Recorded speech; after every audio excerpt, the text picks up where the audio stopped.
Hare Krishna. So ಈ ಕೆಲಸ ಮಾಡುವ ಕಲೆ ಬಗ್ಗೆ ಹೋದ ವಿಡಿಯೋನಲ್ಲಿ ಮಾತಾಡಿದ್ವಿ. ಇದರಲ್ಲಿ ಇನ್ನೊಂದು ಸ್ವಲ್ಪ ವಿಚಾರಗಳು. ಭಗವದ್ಗೀತೆಯಲ್ಲಿ ಒಂದು ಬಹಳ ಎಲ್ಲರಿಗೂ ಗೊತ್ತಿರುವಂತಹ ಪ್ರಸಿದ್ಧ ಒಂದು ಶ್ಲೋಕ ಇದೆ. ಕರ್ಮಣ್ಯೇವಾಧಿಕಾರಸ್ತೆ ಮಾ ಫಲೇಶು ಕದಾಚನ ಮಾ ಕರ್ಮ ಫಲ ಹೇತುರ್ಭೂರ್ ಮಾತೆ ಸಂಗೋಸ್ತ್ವ ಕರ್ಮಣಿ. ಸೊ ಈ ಶ್ಲೋಕದಲ್ಲಿ 4 ಭಾಗಗಳಿವೆ. ಮೊದಲು ಕರ್ಮಣ್ಯೇವಾಧಿಕಾರಸ್ತೆ ಅಂದರೆ ಕರ್ಮವನ್ನ ಮಾಡೋ ಅಧಿಕಾರ ನಿನಗೆ, ಹಕ್ಕು ನಿನಗಿದೆ. ಮಾ ಫಲೇಶು ಕದಾಚನ, ಆದರೆ ಆ ಕರ್ಮದ ಫಲಗಳ ಮೇಲೆ ನಿನಗೆ ಯಾವ ಹಕ್ಕು ಇಲ್ಲ. ಮಾ ಕರ್ಮ ಫಲ ಹೇತುರ್ಭೂರ್, ನೀನೇ ಆ ಕೆಲಸಕ್ಕೆ ಕಾರಣ ಅಂತ ಪರಿಗಣಿಸಬೇಡ.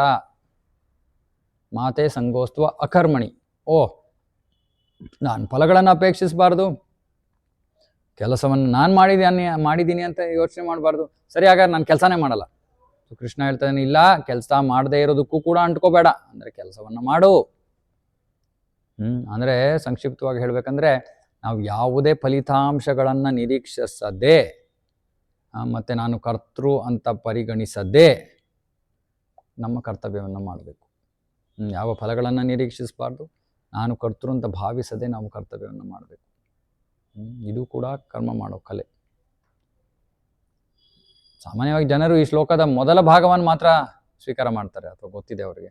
ಕರ್ತವ್ಯವನ್ನು ನೀವು ಮಾಡುವ ಹಕ್ಕು ನಿಮಗಿದೆ ಅಂದ್ಬಿಟ್ಟು ನಾವು ಕಾಯಕವೇ ಕೈಲಾಸ ಅಂತ ಪರಿಗಣಿಸಿ ಬಹಳ ಕಷ್ಟಪಟ್ಟು ಕೆಲಸ ಮಾಡ್ತಾರೆ ಜನ. ಆದರೆ ಆ 2ನೇ ಭಾಗವನ್ನು ಅವರು ಕೇಳೇ ಇಲ್ಲ. ಏನೋ ಫಲಿತಾಂಶಗಳ ನಿರೀಕ್ಷೆಯೊಂದಿಗೆ ಕೆಲಸ ಮಾಡಬೇಡಿ ಅಂತ ಕೃಷ್ಣ ಹೇಳ್ತಾ ಇದ್ದಾನೆ. ಆದರೆ ಅವರು ಫಲಿತಾಂಶಗಳ ನಿರೀಕ್ಷೆಯೊಂದಿಗೇನೇ ಕೆಲಸ ಮಾಡ್ತಾರೆ.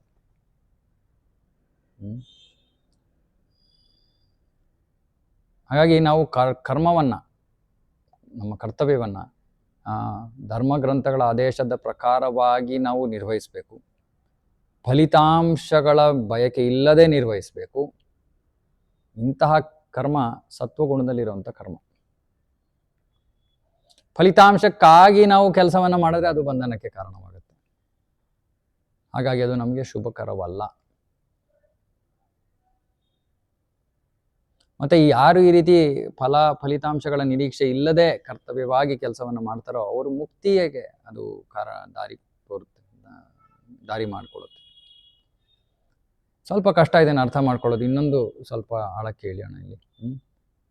ಮಾ ಫಲೇಶು ಕದಾಚನ ಅಂದರೆ ಕರ್ಮದ ನಿರೀಕ್ಷೆ ಇಲ್ಲದೆ ಕೆಲಸ ಮಾಡು. ಇವಾಗ ಯಾಕೆ ಕೃಷ್ಣ ಹೇಳ್ತಿದ್ದಾನೆ ಕೆಲಸದಿಂದ ಫಲಿತಾಂಶವನ್ನು ನೀನು ನಿರೀಕ್ಷಿಸಬೇಡ ಅಂತ? ಹಿಂದಿನ ವಿಡಿಯೋಲಿ ನಾವು ಆಗಲೇ ತಿಳ್ಕೊಂಡ್ವಿ. ನಾವು ಹಿಂದಿನ ಜನ್ಮಗಳಲ್ಲಿ ಮಾಡಿರೋ ಕರ್ಮದ ಪ್ರಕಾರವಾಗಿ ನಾವು ಈ ಜನ್ಮಗಳಲ್ಲಿ ಸುಖ ದುಃಖಗಳನ್ನು ಅನುಭವಿಸ್ತೀವಿ. ನಾವು ಇವಾಗ ಈ ಜನ್ಮದಲ್ಲಿ ಏನೋ ಒಂದು ಕಾರ್ಯವನ್ನು ಮಾಡಿದ್ರೆ ಅದಕ್ಕೆ ಎಷ್ಟು ಕರ್ಮ ಫಲ ಬರಬೇಕು ಅನ್ನೋದು ಆಗಲೇ ಪೂರ್ವ ನಿರ್ಧಾರಿತವಾಗೋಗಿದೆ. ಅದು ಆ ವ್ಯಕ್ತಿಯ ಹಿಂದಿನ ಕರ್ಮಫಲದ ಪ್ರಕಾರವಾಗಿ ಆಗಲೇ ಪೂರ್ವ ನಿರ್ಧಾರಿತವಾಗೋಗಿದೆ. ಹಾಗಾಗಿ ನಾವು ಏನೋ ಒಂದು ಕರ್ಮವನ್ನು ಮಾಡ್ತೀವಿ, ಏನೋ ಅಪೇಕ್ಷೆ ಪಡ್ತೀವಿ, ಆದರೆ ಅದು ಸಿಗದೆ ಹೋದರೆ ನಾವು ಅವಾಗ ನಿರಾಶರಾಗೋಗ್ತೀವಿ. ಯಾಕಂದರೆ ನಮಗೆ ಏನು ಸಿಗಬೇಕು ಅಂತ ನಾವು ಏನು ನಮ್ಮ ಅರ್ಹತೆ ಇದೆಯೋ ಆ ಸಮಯದಲ್ಲಿ ಏನು ನಮ್ಮ ಫಲದ ಪ್ರಕಾರವಾಗಿ ಏನು ಸಿಗಬೇಕೋ ಅದೇ ಸಿಗೋದು ನಮಗೆ. ಹಾಗೆ ಕೃಷ್ಣ ಹೇಳ್ತಾನೆ, ಫಲಕ್ಕಾಗಿ ನಿರೀಕ್ಷಿಸಬೇಡ, ಕರ್ಮವನ್ನು ಕರ್ತವ್ಯವಾಗಿ ಮಾಡು, ಏನು ಬಂದರೂ ಅದನ್ನು ಸ್ವೀಕರಿಸು, ಯಾಕಂದರೆ ಅದೇ ನಿನಗೆ ಸಿಗಬೇಕಾಗಿರುವಂಥದ್ದು. ಇವಾಗ ಫಲಿತಾಂಶಗಳನ್ನು ನಿರೀಕ್ಷಿಸದೆ ಇರೋದಕ್ಕೆ ಮೊದಲ ಕಾರಣ ನಮ್ಮ ಕರ್ಮಫಲದ ಪ್ರಕಾರವಾಗಿ ನಮಗೆ ಏನು ಸಿಗಬೇಕೋ ಸಿಗುತ್ತೆ. 2ನೇ ಕಾರಣ ನಾನು ಹೇಳ್ದಂಗೆ, ನಮಗೆ ಬೇಕಾಗಿರೋದು ನಮ್ಗೆ ಸಿಗಲಿಲ್ಲ ಅಂದರೆ ನಮಗೆ ಅದು ದುಃಖಕ್ಕೆ ಕಾರಣವಾಗುತ್ತೆ. ಇದು ಈ ನಿರೀಕ್ಷೆ ಅನ್ನೋದೇ ದುಃಖಕ್ಕೆ ಮೂಲ ಕಾರಣ.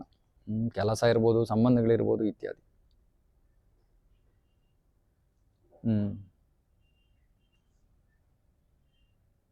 ಮತ್ತೆ ನಮಗೆ ಬೇಕಾಗಿದೆ ನಮಗೆ ಸಿಗದೇ ಇದ್ದಾಗ ನಾವೇನು ಮಾಡ್ತೀವಿ, ಅದನ್ನು ಪಡ್ಕೊಳ್ಳೋಕ್ಕೆ ನಾವು ಅತಿಯಾದ ಪ್ರಯತ್ನ ಮಾಡ್ತೀವಿ.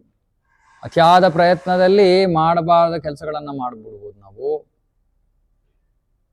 ಅವಾಗ ಅದೇನಾಗತ್ತೆ, ಹೊಸ ಪಾಪ ಕೃತ್ಯವನ್ನು ಮಾಡ್ತೀವಿ, ಮತ್ತೆ ತಿರ್ಗಾ ಈ ಭೌತಿಕ ಬಂಧನದಲ್ಲಿ, ಕರ್ಮ ಬಂಧನದಲ್ಲಿ ಸಿಕ್ಕಾಕೊಂಡ್ಬಿಡ್ತೀವಿ. ಮುಂದಿನ ಜನ್ಮದಲ್ಲಿ ಕಷ್ಟ ಅನುಭವಿಸ್ಬೇಕಾಗತ್ತೆ. ಹಾಗಾಗಿ ಅಪೇಕ್ಷೆ ಇಲ್ಲೇ ಇದ್ರೆ ಏನು ಬಂತು ಅದರಿಂದ ನಾವು ತೃಪ್ತರಾದರೆ ನಾವು ಇನ್ನೂ ಹೆಚ್ಚು ಕರ್ಮ ಬಂಧನದಲ್ಲಿ ಸಿಕ್ಕಾಕೊಳ್ಳೋದಿಲ್ಲ. ಆದರೆ ಸಾಮಾನ್ಯವಾಗಿ ಹೆಚ್ಚಿನ ಜನರು ತಮ್ಮ ಕೆಲಸದಿಂದ ತೃಪ್ತರಾಗೋದಿಲ್ಲ.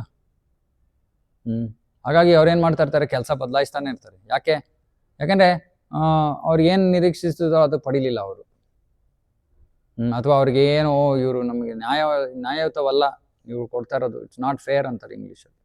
ನ್ಯಾಯಯುತವಲ್ಲ ಇದು, ನನಗೆ ಇನ್ನೂ ಸಿಗಬೇಕಾಯ್ತು, ಬೇರೆಯವರು ಕೊಟ್ಟರು ನನಗೆ ಕೊಡಲಿಲ್ಲ. ಆದರೆ ನಾವು ನೆನ್ಪಿಟ್ಕೋಬೇಕು, ಇದು ನಮ್ಮ ಸ್ವಂತ ಕರ್ಮಫಲ. ಇದು ನಿಜವಾದ ಜ್ಞಾನ. ಈ ಜಗತ್ತು ಹೇಗೆ ಕಾರ್ಯನಿರ್ವಹಿಸ್ತದೆ ಎಂಬುದನ್ನು ನಾವು ಅರ್ಥ ಮಾಡ್ಕೋಬೇಕು. ಅವರು ವಿಜೇತರು, ಅವರು ಜೀವನದಲ್ಲಿ ನಿಜವಾಗ್ಲೂ ಜಯ ಸಾಧಿಸ್ತಾರೆ. ಸೊ ಇದು ಮಾ ಫಲೇಶು ಕದಾಚನ. ಇವಾಗ ಕೃಷ್ಣ ಹೇಳ್ತಾ ಇದ್ದಾನೆ, ಮಾ ಕರ್ಮ ಫಲ ಹೇತುರ್ಭೂರ್, ನೀವು ಕೆಲಸಕ್ಕೆ ನೀವು ಕಾರಣರಲ್ಲ. ಇದೇನಪ್ಪ ಅರ್ಥ? ನಾನೇ ಅಡುಗೆ ಮಾಡಿದೆ, ನಾನು ಮಾಡಿದ್ನೋ ಮಾಡಲಿಲ್ವೋ? ನಾನು ಮಾಡಲಿಲ್ಲ ಅಂದರೆ ಇನ್ಯಾರು ಮಾಡಿದ್ರು? ಭಗವದ್ಗೀತೆಯಲ್ಲಿ ಕೃಷ್ಣ ಒಂದು ಕೆಲಸ ಆಗಬೇಕು ಅಂದರೆ 5 ಕಾರಣಗಳನ್ನು ಹೇಳ್ತಾನೆ. ಅಧಿಷ್ಠಾನಂ ತಥಾ ಕರ್ತ ಕರಣಂ ಚ ಪೃಥಗ್ ವಿಧಂ ವಿವಿಧಾಶ್ಚ ಪೃಥಕ್ ಚೇಷ್ಟಾ ದೈವಂ ಚೈವಾತ್ರ ಪಂಚಮಂ. ಸೊ 5 ಕಾರಣಗಳು. ಅಧಿಷ್ಠಾನಂ ಅಂದರೆ ಕ್ರಿಯೆಯ ಸ್ಥಳ, ಅಂದರೆ ಈ ದೇಹ. ತಥಾ ಕರ್ತ ಅಂದರೆ ಯಾರು ಕೆಲಸವನ್ನು ಮಾಡ್ತಾ ಇದ್ದಾನೋ ಅವನು. ಕರಣಂ ವಿವಿಧ ಇಂದ್ರಿಯಗಳು. ಆಮೇಲೆ ವಿವಿಧಾಶ್ಚ ಪೃಥಕ್ ಚೇಷ್ಟ, ವಿವಿಧ ರೀತಿಯ ಪ್ರಯತ್ನಗಳು. ಮತ್ತು ಕೊನೆಯದು ದೈವಂ, ಪರಮಪುರುಷ. ಹಾಗಾಗಿ 5 ಕಾರಣಗಳು. ನಾನು ಅಂದರೆ ಕರ್ತೃ, ಅದರಲ್ಲಿ ಒಂದು ಕಾರಣ ಅಷ್ಟೆ. ಅಂತಿಮ ಕಾರಣ ದೈವಂ, ಪರಮಾತ್ಮ. ವೇದಗಳಲ್ಲಿ ಹೇಳ್ತಾರೆ, ತೇನ ವಿನಾ ತೃಣಮಪಿ ನ ಚಲತಿ. ಪರಮಾತ್ಮನ ಅನುಮತಿ ಇಲ್ಲದೆ ಒಂದು ಹುಳುಕಡಿ ಕೂಡ ಅಲ್ಲಾಡೋದಿಲ್ಲ. ಈ ಪರಮಾತ್ಮ ಯಾರು? ಅವನು ಎಲ್ಲ ಜೀವಿಗಳ ಹೃದಯಗಳಲ್ಲಿ ಕುಳಿತಿರೋ ಕೃಷ್ಣನ ಒಂದು ವಿಸ್ತರಣೆ ಅಥವಾ ಅಂಶ. ಅವನು ಪ್ರತಿಯೊಂದು ಪರಮಾಣುವಿನಲ್ಲೂ ಕೂಡ ಪ್ರವೇಶಿಸಿದ್ದಾನೆ. ಮತ್ತೆ ಅವನನ್ನು ಹನುಮಂತ ಉಪದೃಷ್ಟ ಅಂತಾರೆ. ಅಂದರೆ ಅವನು ಎಲ್ಲ ಕ್ರಿಯೆಗಳ ಮೇಲ್ವಿಚಾರಕ ಮತ್ತೆ ಅನುಮತಿಸೋನು. ಅವನು ಅನುಮೋದಿಸಿದರೆ ಮಾತ್ರ ಕೆಲಸಗಳು ಪೂರ್ಣಗೊಳ್ಳೋಕೆ ಸಾಧ್ಯ, ನನ್ನ ಪ್ರಯತ್ನದಿಂದ ಅಲ್ಲ. ಹಾಗಾಗಿ ನಾವು ಪರಮಾತ್ಮನನ್ನು ಗುರುತಿಸ್ಬೇಕು. ಇಲ್ಲದಿದ್ದರೆ ನಾವು ಗರ್ವ ಪಡ್ತೀವಿ, ನಾನೇ ಮಾಡಿದ್ದು. ಅಜ್ಞಾನ ಅದು. ಮತ್ತೆ ಯಾವ ವ್ಯಕ್ತಿ ಈಗ ಯೋಚನೆ ಮಾಡ್ತಾನೋ ನಾನೇ ಕೆಲಸಕ್ಕೆ ಕಾರಣ ಅಂತ ಯೋಚನೆ ಮಾಡ್ತಾನೋ ಅವನು ಬಂಧನಕ್ಕೆ ಒಳಗಾಗ್ತಾನೆ. ಯಾರು ಫಲದ ಅಪೇಕ್ಷೆ ಇಟ್ಕೊಂಡು ಕೆಲಸ ಮಾಡ್ತಾನೋ ಅವನು ಬಂಧನಕ್ಕೆ ಒಳಗಾಗ್ತಾನೆ. ಯಾರು ತಾನು ಕರ್ತೃ ಅಂತ ಯೋಚನೆ ಮಾಡ್ತಾನೋ ಅವನು ಕೂಡ ಬಂಧನಕ್ಕೆ ಒಳಗಾಗ್ತಾನೆ. ಅದಕ್ಕೆ ಕೃಷ್ಣ ಭಗವದ್ಗೀತೆಯಲ್ಲಿ 2ನೇ ಅಧ್ಯಾಯದಲ್ಲಿ ಹೇಳ್ತಾನೆ, ಯೋಗಸ್ತಕ್ಕರು ಕರ್ಮಾಣಿ ಸಂಗಂ ತ್ಯಕ್ತ್ವಾ ಧನಂಜಯ ಸಿದ್ಧ್ಯಾಸಿದ್ಧ್ಯೋ ಸಮೋ ಭೂತ್ವ ಸಮತ್ವಂ ಯೋಗ ಯುಚ್ಯತೆ. ಯಶಸ್ಸು ಅಥವಾ ಸೋಲು ಇದರ ಮೇಲಿನ ಯಾವ ಬಾಂಧವ್ಯವನ್ನು ಇಟ್ಟುಕೊಳ್ಳದೆ ಸಮಚಿತ್ತದಿಂದ ಕರ್ತವ್ಯವನ್ನು ನಿರ್ವಹಿಸು. ಅಂತಹ ಸಮಚಿತ್ತತೆಯೇ ಯೋಗ. ಇದು ಕೆಲಸ ಮಾಡೋ ಕಲೆ. ಅಂದರೆ ನಾವು ಕೆಲಸವನ್ನು, ನಮ್ಮ ಕರ್ತವ್ಯವನ್ನು ಮಾಡಬೇಕು, ಯಾವ ಫಲದ ಅಪೇಕ್ಷೆ ಇಲ್ಲದೆ ಮಾಡಬೇಕು, ನಾನು ಕರ್ತೃ ಅಂತ ಅನ್ಕೊಳ್ಳದೆ ಮಾಡಬೇಕು. ಸೊ ಹೀಗೆ ನಾವು ಬಂಧನದಿಂದ ಮುಕ್ತರಾಗ್ತೀವಿ. ಯಾವ ಕರ್ಮಬಂಧನದಿಂದ ಮುಕ್ತರಾಗೋದಕ್ಕೆ ನಾವು ಯಾವ ಥರ ಕರ್ಮವನ್ನು ಮಾಡ್ತೀವೋ ಅದು ಕರ್ಮ ಮಾಡೋ ಕಲೆ ಅಂತ ಕೃಷ್ಣ ಭಗವದ್ಗೀತೆಯಲ್ಲಿ ಹೇಳ್ತಾನೆ. ಸ್ವಲ್ಪ ಜಟಿಲ ಇರ್ಬೋದು ಈ ವಿಷಯ. ಇನ್ನೊಂದು ಸತಿ 1-2 ಸತಿ ನೀವು ಶ್ರವಣ ಮಾಡಿದ್ರೆ ಈ ವಿಡಿಯೋನ ನಿಮಗೆ ಚೆನ್ನಾಗಿ ಅರ್ಥ ಆಗುತ್ತೆ. ಹರೇ ಕೃಷ್ಣ.